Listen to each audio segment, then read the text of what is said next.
palalawakin. Una ako sinabi, walang yung kung walang masyadong background sa mga. Gusto naman po eh. Magkakahirapan po talaga tayo. Kahit na po maghapon akong nagsasalita about general law and special law, pag hindi po niyo walang distinction, may hirapan lang po.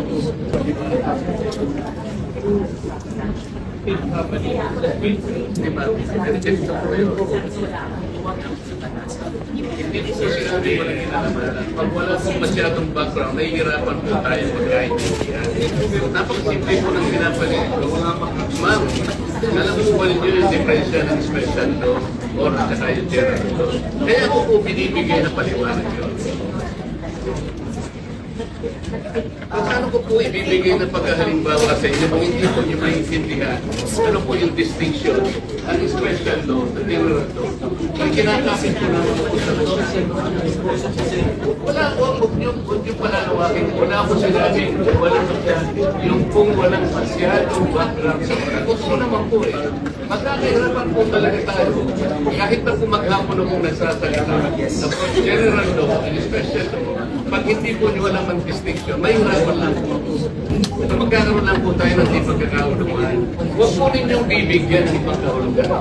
Malinis po yung hangarin po ng paglalahad because to me, ito po ay napakasimple. Kasi palagi po kayong ganyan na kapag sinabi namin akala mo, kami ko'y mayroong masamang hangarin. Hindi po. Gusto ko pong malinawan ninyo, I am precisely defining the distinction between a general provision and a special provision. Huwag kayo magbibigay ng ganun po. Pinipilit kong ipaliwanag po sa akot ng aking kakayang may paliwanag sa inyo unless and until we understand the distinction between the two. Baka po pagtibati lang po tayo ng matagal. So huwag po niyong bibigyan ng masamang kaulugan. Pinipilit ko pong makatulong sa ating lahat. So naintindihan po niyo yung distinction ng general. So wala po tayong problema. I am trying to premise my discussion and my argument on the validity and supremacy of a special provision. Yan na po. Pinapikinggan po kayo, pero ayaw nyo naman akong pakinggan. Napakasimple po ng distinction na binibigay ko. Wag po, ang pakiusap ko lang po, huwag kayong magbibigay ng masamang kahulugan. I am only precisely placing a distinction between the two. Yun lamang po, wala pong ibang masamang kahulugan doon. Kasi po yung kayo na may premise na yun. Huwag pong gano'n.